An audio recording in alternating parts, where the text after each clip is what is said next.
Boa tarde, tudo bem com vocês? Bom, com muita alegria, com muita satisfação que eu terminei de ler o Quenta Silmarillion. Ainda não acabei o Silmarillion, faltam uma Cálabeth e dos Anéis de Poder e da Terceira Era, acho que essa é a última sessão. Deixa eu verificar aqui. Isso mesmo, dos Anéis de Poder e da Terceira Era é a última sessão. Mas terminei o Quenta Silmarillion, que é a parte principal do Silmarillion, né? E é isso. Eu tô muito feliz por ter lido isso aqui e eu sabia que esse é um livro excelente, só que de fato superou todas as minhas expectativas. Bom, como vocês já sabem, tem aqui no meu canal as resenhas do Aino Lindley e também do Vala Quenta, que já estão aqui no canal, e hoje a gente vai falar só do Quenta Silmarillion. O Quenta Silmarillion são os capítulos a partir do princípio dos dias e até o capítulo 24, que é da viagem de Eärendil e da Guerra da Ira. Vamos falar sobre isso agora. Gente, vamos lá, vamos por partes. A primeira coisa que eu queria falar, eu acho que esse aqui talvez seja o livro mais importante de todo o Legendário. Se eu estiver errada, me corrijam. Porque em poucas partes... Eu sei que é um livro grande, porém, pro conteúdo que ele traz, quem leu, não sei se vai ter essa mesma sensação que eu tive, mas isso aqui pra mim poderia ser um livro de 10 volumes, desse aqui. 10 volumes desse tamanho. Tranquilamente, sem problema nenhum. Porque a quantidade de histórias que é contada aqui é muito condensada, são muito condensadas, em um período muito curto. Tem capítulos aqui, gente, de 2 páginas, né? E o capítulo maior, que é o capítulo de Turin-Turambar, que foi disparado minha história favorita aqui, a gente já vai falar disso, é um capítulo maior. Bom, então vamos lá. O que o Quenta Silmarillion vai contar? Como o próprio nome já diz, é a história das Silmarils. E eu gostaria de reiterar uma coisa que eu já disse nos vídeos anteriores do Aino Lindley e também do Vala Quenta, que o tom desse livro aqui é mais, eu não sei se a palavra correta é solene, é mais solene que o Senhor dos Anéis. Porque o Senhor dos Anéis, a gente sabe que os capítulos foram escritos, muitos dos capítulos foram escritos por Sam, Frodo, Merry e Pippin, né? Até onde a gente sabe, que fazem parte do livro do Marco Vermelho. Inclusive, até fiquei na dúvida se esse aqui também faz. Mas o fato que eu quero dizer é que os personagens de O Senhor dos Anéis que escreveram os capítulos de O Senhor dos Anéis, eu tive a impressão que eles contaram de forma mais próxima. Não só pela proximidade da participação, mas pela proximidade temporal. E os capítulos de O Senhor dos Anéis, eles são muito aprofundados. Eles descrevem com mais detalhes os ambientes e eles vão mais a fundo em alguns personagens, no psicológico e etc. E eu senti falta disso aqui.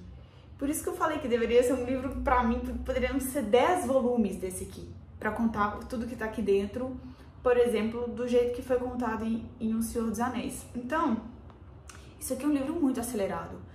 Nas minhas resenhas do Retorno do Rei, eu contei que o Retorno do Rei era um livro acelerado, mas eu acho que essa aceleração do Retorno do Rei se dá devido a muitos eventos que acontecem ao mesmo tempo durante a Batalha dos Campos de Pelennor. Falei certo, engastei agora. Aprendi no Tolkien Talk a falar certo assim.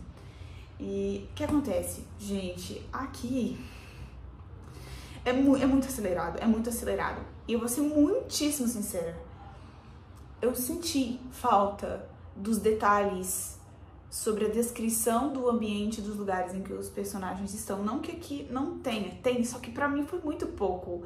A cidade de Tirion sobre Tuna, nossa, eu queria que tivesse uma descrição aqui, pelo menos no nível que teve o Abismo de Helm no Senhor dos Anéis, sabe? porque um lugar tão bonito, tão grandioso comparado, pelo menos, às construções que existiam à época do Senhor dos Anéis, eu queria muito ter visto descrições, assim, épicas e estrondosas. E eu acho que pra mim talvez esse tenha sido o maior defeito do livro. Não dá nem pra falar defeito, né? Porque não é isso a que o livro se propõe. A proposta do livro não é essa. Eu acho que a gente não pode se incomodar tanto com uma coisa que o livro não se propôs a fazer. Olha só pra você ver, as ilustrações tão bonitas aqui, entendeu? Eu queria tanto que tivessem páginas e páginas descrevendo esses locais e a grandiosidade do que tudo nessa época era. Mas a gente não teve isso. Mas tudo bem, não tem problema, porque isso é compensado e muito, tá? E muito pela qualidade das histórias que tem aqui, que são épicas de um nível assim... Vamos lá. Outra coisa em relação à linguagem, que eu tava falando da proximidade da escrita de Sam e Frodo e os hobbits na escrita de O Senhor dos Anéis, eu acabei me perdendo na minha digressão. Parece que os capítulos de O Silmarillion foram escritos por elfos que talvez nem tenham participado das histórias que aconteceram aqui, porque em várias passagens aqui no Conta Silmarillion é dito assim: porque disse naqueles tempos, dizem que foi assim que aconteceu. Então, assim, eu acho que existe uma distância temporal muito grande entre as pessoas que escreveram isso aqui, porque, gente, pra quem não sabe, o Tolkien, ele se coloca como um mero tradutor, por exemplo, do livro do Marco Vermelho Ocidental, cujos autores são os próprios personagens do livro. É esse nível de foda que o Tolkien é. Desculpa falar palavrão. Então, o que acontece? Os personagens que escreveram, por exemplo, o Aino Lindley e o próprio Conta Silmarillion, parece ter uma distância temporal muito grande. E eu acredito que essa seja a razão de não haver um aprofundamento psicológico tão grande dos personagens como a gente tem no Senhor dos Anéis. E isso não é um defeito do livro, de forma alguma. E esse distanciamento, eu acho que torna isso daqui ainda mais épico e mais mitológico. Existem muitos elementos aqui, gente, semelhantes à mitologia grega. Isso já foi comentado em outros vídeos. Mas não só elementos de personagens da mitologia grega, mas como também a forma de literatura grega. Porque esse livro, gente, nada mais é que uma grande... Pensa numa tragédia grega elevada à 9ª potência. É esse livro aqui. Em Beleriand é um continente onde tem vários reinos e várias histórias estão acontecendo ao mesmo tempo. E a maior parte dessas histórias são tragédias. São tragédias. E algumas dessas histórias se encontram.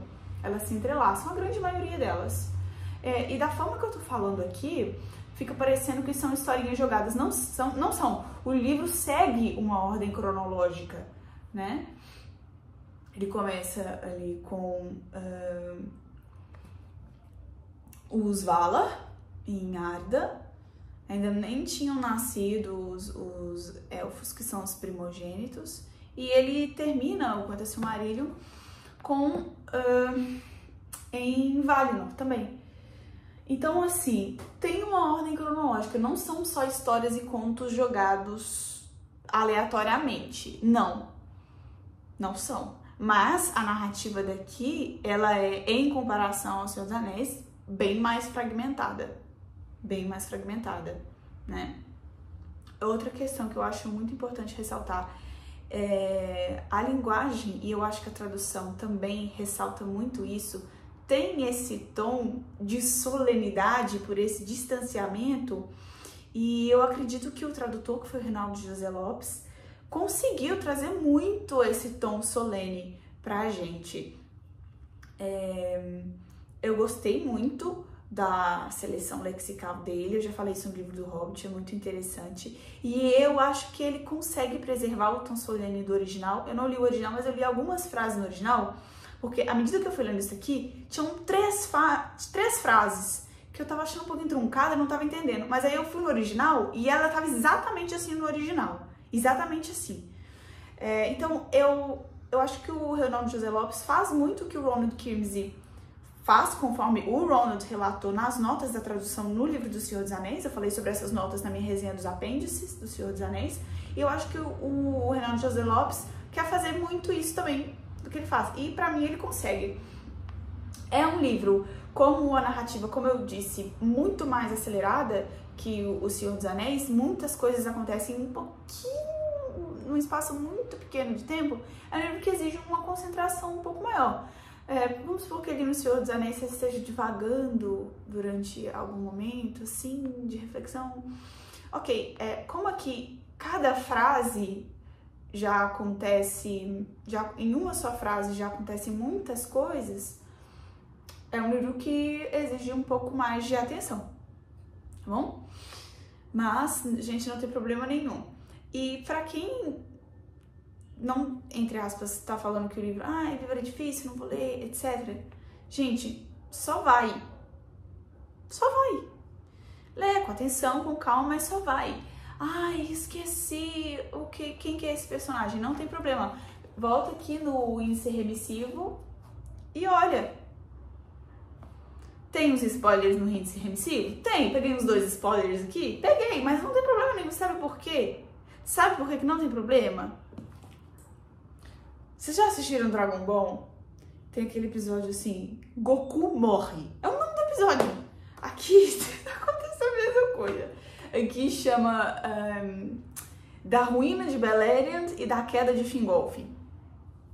Antes do capítulo começar. E é isso aí, é a vida que segue. Só que, se você ler com atenção, você vai saber que os reinos de Beleriand estão todos fadados à ruína mesmo. Não tem jeito.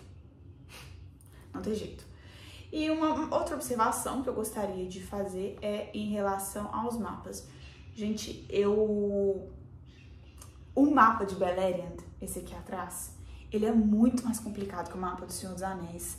Ele tem mais locais em um espaço muito pequeno. Um espaço muito pequeno, tem muitos locais. O mapa é bem mais complexo que o do Senhor dos Anéis. E não só isso, tá? Apesar de a maior parte do Quenta Silmarillion se passar aqui em Beleriand, a gente não tem nesse livro aqui um mapa, por exemplo, de Valinor, que eu acho super válido, que você leia junto e super importante para você aprender o início da história. Parece que tem alguns mapas muito bons na internet também. E apesar da maior parte se passar em Beleriand, o norte mais aqui do mapa, onde fica Angband, não tem. Então o que eu fiz? Eu li esse livro junto com o Atlas da Terra-média, o que me ajudou bastante. O que mais eu tenho a dizer sobre o mapa? Outra coisa. Existem locais que, apesar de estarem em Beleriand, não estão aqui. A gente sabe mais ou menos onde esses locais que não estão desenhados aqui estão. Mas a gente não sabe exatamente. Algumas estruturas não estão aqui, porque, gente, esse mapa é muito cheio. Ele é muito cheio. Então, eu acho que vale a pena ler esse livro aqui, tá bom? Com o Atlas da Terra-média. Eu recomendo muito que leia com o Atlas da Terra-média. Essa é a minha grande recomendação. E só vai. Teve dúvida. Fulano é filho de quem? Não sei, deixa eu ver. Aí você pode ver aqui na árvore genealógica. Tem as árvores genealógicas que ficam aqui ao final. Tem um capítulo só com as árvores genealógicas. Deixa eu tentar encontrar. Aqui, ó.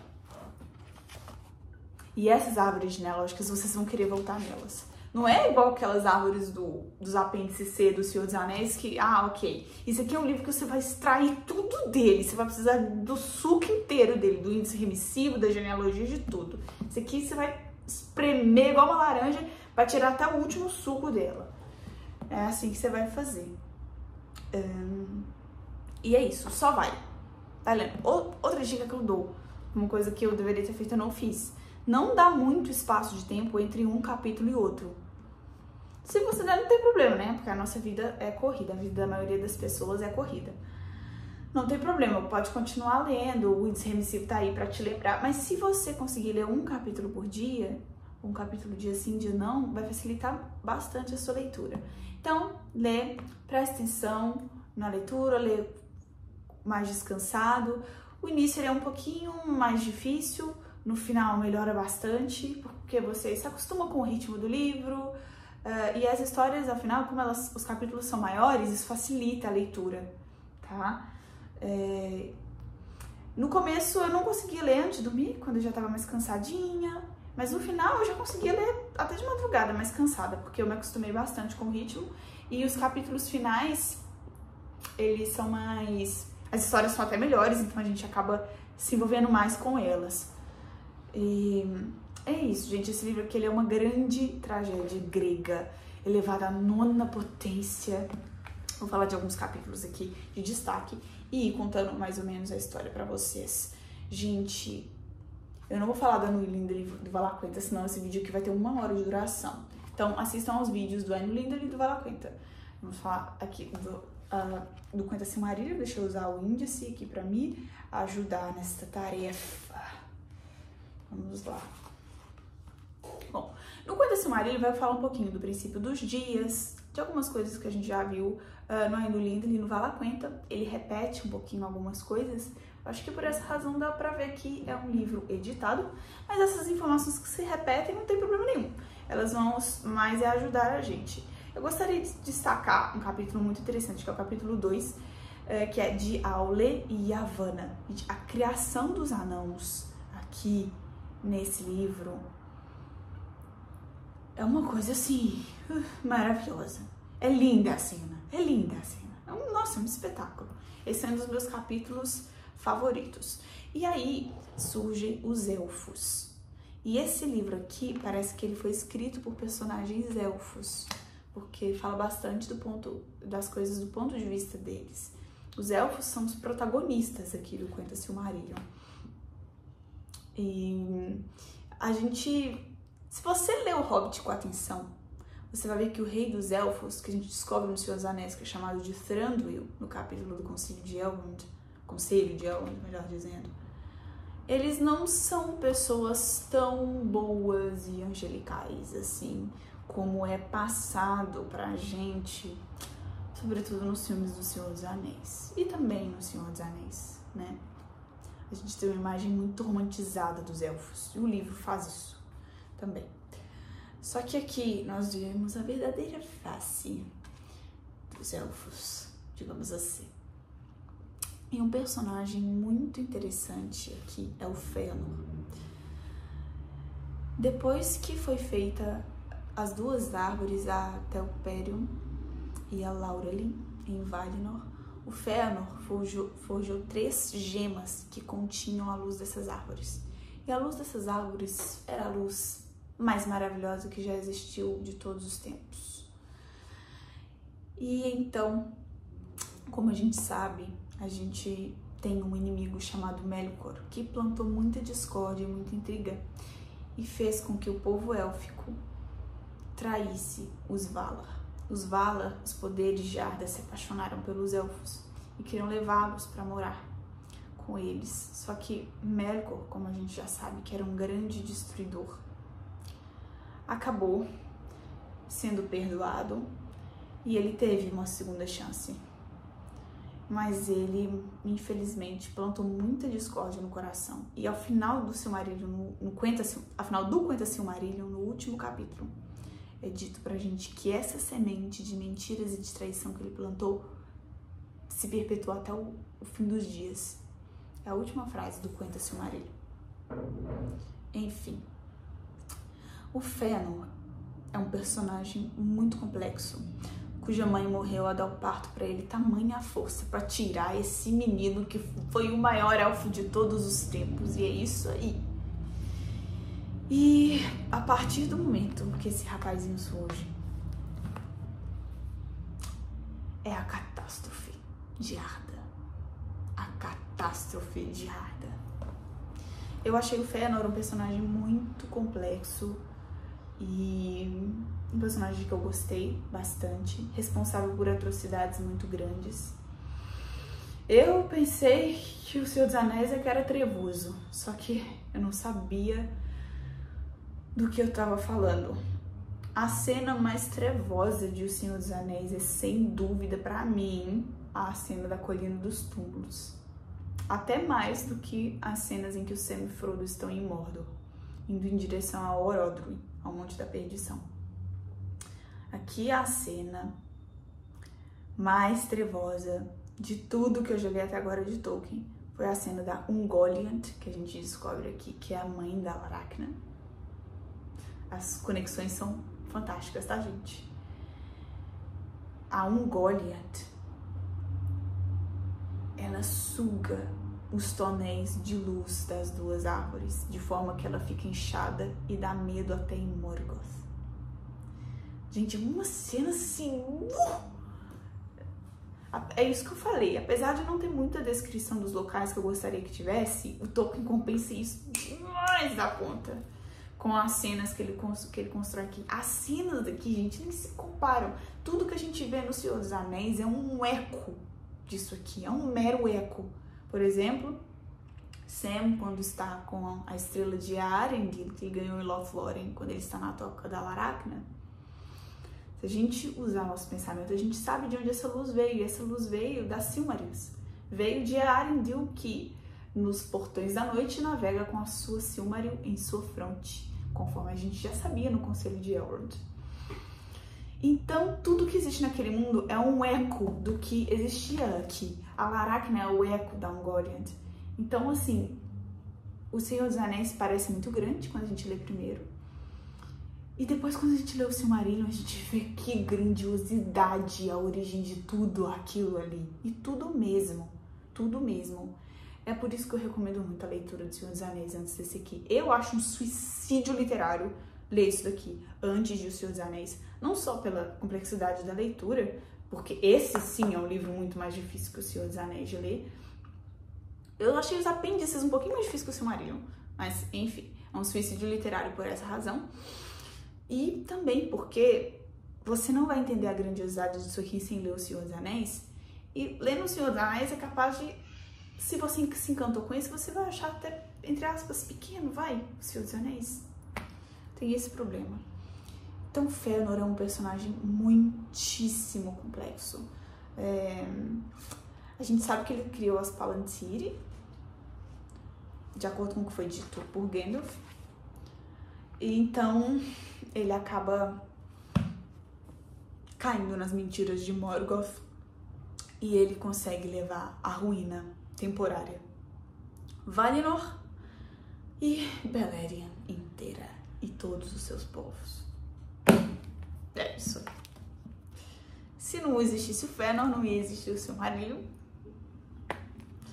E se não existisse Morgoth, também não iria existir o Silmarillion. Depois que Morgoth rouba as 3 Silmarils, ele vai pra Beleriand e o Fëanor fica louco da cabeça. E começam as traições entre os elfos. E o Morgoth plantou tanta mentira e tanta discórdia que os elfos se rebelaram contra os Valar. E eles foram em direção a Beleriand e ter os seus próprios reinos em Beleriand. E tem um capítulo que descreve pra gente quais são esses reinos. Existem personagens aqui que a gente já conhece de O Senhor dos Anéis, personagens que foram mencionados no Senhor dos Anéis, como Gil-galad, Galadriel e Celeborn, a gente já conhecia. Tem o Elrond aqui. Então tem vários personagens do Senhor dos Anéis e eu acho legal estar familiarizado com esse universo antes. E por essa razão, Fëanor faz um juramento de que os seus filhos devem recuperar essas Silmarils. E ele jurou por Eru e Ilúvatar. Esse juramento de Fëanor é o que desencadeou toda a história do Quenta Silmarillion. E Mandos é o Valar que amaldiçoa os Noldor por terem traído os Valar e matado muito de seus irmãos elfos também. Então a gente vê a formação de todos os reinos de Beleriand, que foi construído pelos elfos também e pelos anãos também, responsável pela criação de grandes locais, de grandes cavernas. E esses reinos de Beleriand vão cair um a um, todos amaldiçoados por mando Mandos por causa da traição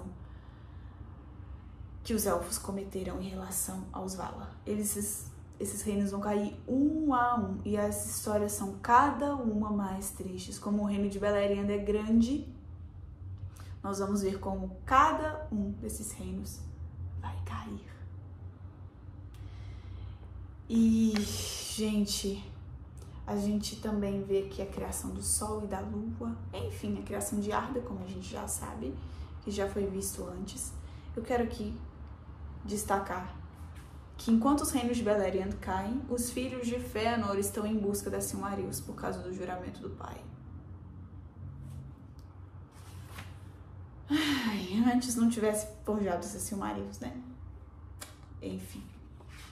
Eu quero destacar aqui um capítulo espetacular, que é de Beren e Lúthien. A gente já conhecia um pouquinho da história de Beren e Lúthien por causa do Senhor dos Anéis, quando Aragorn conta essa história para os hobbits em Amon Sú, antes de o Frodo tomar a punhalada.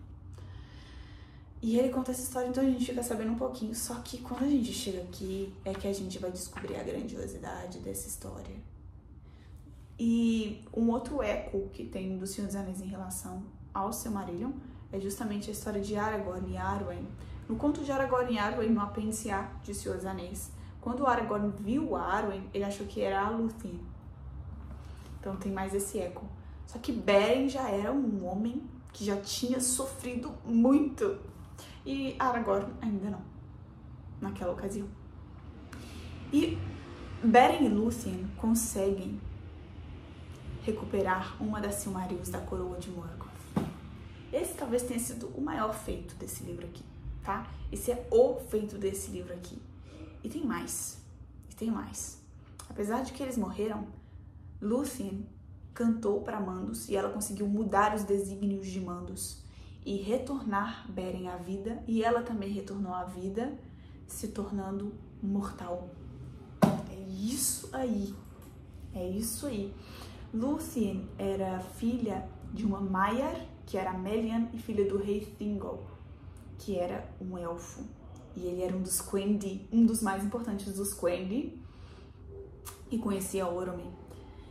Então ela era meio que uma mistura da raça dos Ainur, dos elfos, e depois se tornou humana. É isso, é junção da tríade. E isso é falado também no último capítulo do Quenta Silmarillion. E tem muitas batalhas. As primeiras batalhas, eles ganham de cara. Inclusive, Fëanor morre muito rápido aqui nesse livro. Como eu falei, esse livro é muito acelerado. E eu esperava ver grandes feitos dele ainda. Nossa, existia uma chama dentro daquele homem. Misericórdia. Ele acabou morrendo muito rápido, infelizmente. E agora, eu quero destacar a história mais bonita do Quenta... Mais bonita não, mais trágica do Quenta Silmarillion. E que pra mim foi a melhor história que eu já li na minha vida. Esse capítulo aqui, de Turin Turambar. O capítulo favorito, na minha opinião, o meu capítulo favorito foi de Turin Turambar. Ele conta a história de um homem cuja linhagem havia sido amaldiçoada por Morgoth. É isso mesmo. E ele sabia que estava amaldiçoado porque foi comunicado a ele por um dos elfos, só que ele tenta mudar os desígnios da sua existência. E tem uma cena muito bacana que ele se autodenomina Turambar, que significa dono da sua própria existência, dono do seu próprio destino, melhor dizendo. E ele queria abandonar a loucura e os seus impulsos ferozes, o que lembra um pouco o Fëanor.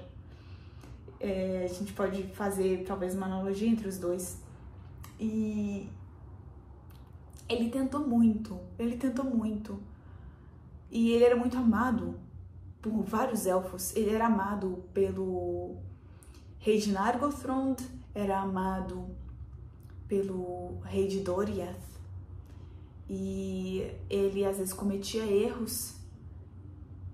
E apesar de ele obter perdão por esses erros, ele não se colocava na situação mais confortável de retornar ao seu lar, onde ele morava em Doriath, e acabava tomando decisões todas erradas. E muitas coisas que acontecem com ele são culpa dele, outras coisas nem tanto. Eu acho que o personagem que reflete a maior complexidade daquilo que é o ser humano talvez seja ele, o Turin Turambar. E ele sabe que está amaldiçoado e tenta sair disso. E é a história mais triste do Silmarillion, na minha opinião. E também a que é protagonizada pelo personagem mais complexo, na minha opinião, do livro. E eu me identifiquei muito com ele, porque ele era muito temerário. E eu sou, às vezes, uma pessoa muito temerária, só que ele queria fugir daquela maldição que recaía sobre ele. E ele se autodenominando Turambar, aquela cena eu achei lindíssima. E, inclusive, esse se tornou o nome aqui do meu canal, por causa disso. Enfim, inclusive, essa capa aqui atrás é uma imagem dele. Bom, e apesar de ter tanta tristeza, como eu falei, esse livro é uma grande tragédia, ele termina de uma forma até feliz, digamos assim. Apesar de Beleriand estar totalmente destruída, o Valar concede perdão aos Noldor por tudo o que eles fizeram. Os Noldor eram um clã de elfos, são o clã dos segundos elfos que chegaram em Valinor, perdão. E Arendil é um marinheiro que a gente já sabe lá do Senhor dos Anéis, e esse não ficou gravado na minha cabeça. E a gente sabe aqui por que é que ele se torna, entre aspas, uma estrela. Sim! E é lindíssima essa passagem. Os dois filhos de Fëanor que sobraram, que ficaram vivos, o Maedhros, que era o meu favorito, que também é um personagem muito complexo, e o seu irmão, Maglor, acabam conseguindo recuperar as duas Silmarils que o Arauto do Manwë tinha pegado de volta da coroa de Morgoth, quando ele foi derrotado definitivamente pelos Valar. E Maedhros teve a sua mão queimada pela Silmaril, que havia sido consagrada por Varda para que nenhuma alma maculada a tocasse. Mas o mais interessante, eu achei que o irmão do Maedhros, acho que era Maglor o nome dele, o livro fala que a Silmaril a atormentou tanto que ele jogou no mar. E é falado aqui que ninguém nunca mais achou a Silmarils. Então a única Silmaril que brilha sobre a Terra-média é a Silmaril que Beren e Lúthien pegaram da coroa de Morgoth e agora está com Eärendil, e ele viaja pelos portões da noite além de Arda. Achei muito top essa parte. É isso, gente. Foi uma experiência fantástica. Esse livro aqui, como as histórias são, entre aspas, muito aceleradas e resumidas, talvez ele seja visto como uma grande enciclopédia de Arda, já que tem histórias da Primeira Era até o finalzinho da Terceira Era, conforme a gente ainda vai ver. Sobre a Queda de Númenor, a gente já leu nos apêndices, então a gente vai ler mais detalhes aqui. E dos Anéis de Poder da Terceira Era, a gente já sabe quase que tudo, né? Porque a gente já leu O Hobbit e O Senhor dos Anéis. Então, até a próxima resenha, que vai ser a resenha do Akallabeth. E a última, eu vou falar também das notas. Tem uma carta aqui também de Tolkien no início. Como eu sempre faço, de praxe, né? Prefácio, que eu gosto de ler sempre ao final. Ai, isso aqui é muito bom. E eu ainda vou voltar nisso aqui muitas vezes, no Silmarillion. Ainda vou voltar muitas e muitas e muitas vezes. Ai, não vou ler que eu tô com medo, é difícil, eu não consigo. Só vai. Só vai. Pega no dia que você estiver mais desconcentrado, separa aí 1 horinha por dia ou um capítulo por dia pra você ler, porque vale a pena demais, gente. Isso aqui é uma obra-prima, obra-prima, obra-prima, obra-prima. Ainda bem que o Christopher Tolkien fez isso aqui pra gente, porque é uma obra póstuma. Espetacular. E terminando o Silmarillion, que falta pouquinho para terminar, né? Estamos aqui no finalzinho, essas últimas partes são pequenas. Eu faço mais 2 resenhas, então, do Silmarillion, e depois Contos Inacabados. Aí a cobra vai começar a fumar. Brincadeira. Esse aqui provavelmente é o livro mais importante do Legendário. E isso aqui tinha que ser alçado ao mais alto panteão. Eu acho que é a obra-prima da literatura fantástica, vai. É esse aqui. Só que é aquilo, né? Ai, e assim, eu tava vendo na Amazon uma resenha de umas pessoas falando assim, não, o livro é chato. Gente, a última coisa que isso aqui é chato, tem coisa acontecendo o tempo inteiro. Se a pessoa falar pra mim, eu acho a Sociedade do Anel chata. Cara, eu vou até entender até o capítulo ali da Colina dos Túmulos, porque depois da Colina dos Túmulos pra frente acontece muita coisa. Mas esse aqui, a narrativa é acelerada. Tem pouquíssima descrição de ambiente. Qual que é a desculpa? Tem muito personagem. Gente, tem remissivo, tem árvore genealógica. Qualquer coisa anota se precisar. Eu não acho que precisa não, mas se for te ajudar, anota. Anota. Não existe desculpa, gente. Não existe desculpa. A linguagem é difícil. No começo, talvez você tenha um estranhamento muito grande, mas uma hora você vai acostumar. Uma hora você vai acostumar e vai conseguir ler isso aqui de boinha. Tipo na praia, assim, no final. Até porque as histórias do final são mais... como é que eu posso dizer? Coisas, talvez seria a palavra correta. Gente, muito obrigada pela resenha. Até a próxima resenha, que vai ser a resenha do Akallabêth. Depois dos Anéis de Poder da Terceira Era, pra gente fechar o Silmarillion e começar aqui com Contos Inacabados. Eu já comprei Beren e Lúthien, vai chegar amanhã aqui em casa. Tchau, um beijo pra vocês.